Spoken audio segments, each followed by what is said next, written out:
थोडं तुला काय वाटतंय, व्हॉट इज युअर फिलिंग? नाही, मला चांगलं वाटतं की मी असं दोघांच्या मध्ये बसून पॉडकास्ट पहिल्यांदा करतोय. त्यामुळे थोडं वेगळं वाटतंय. आतापर्यंत एकच जणांसोबत केलेलं, त्यामुळे आज मला अजून जरा वेगळं वाटतंय. त्यामुळे मी एक्साइटेड की काय आता मला विचारलं जाणार आहे.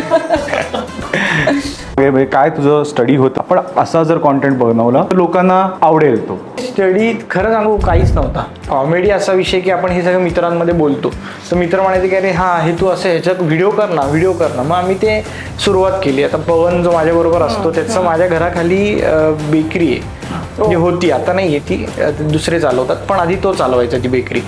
तर तिकडे तो असताना मी कॉलेजमध्ये अजिबातच गेलो नाही म्हणजे डिग्री आहे माझ्याकडे, पण कॉलेजच्या आतमध्ये गेलो नाही आणि तो गेलाच नाही, त्याच्याकडे डिग्री नाहीये. त्यामुळे दोघेही इतके हुशार लोक एकत्र आल्यावर काय करणार, तर ते असंच वाह्यात काहीतरी करणार. त्यामुळे त्याच्या बेकरीमध्ये बसून आम्ही हे सगळं करायचो की तेव्हा मग मोबाईल घेऊन थांबायचं. आणि आमच्याकडे असे इतक्या व्हिडिओ आहेत की जे आम्ही टाकले पण नाहीये.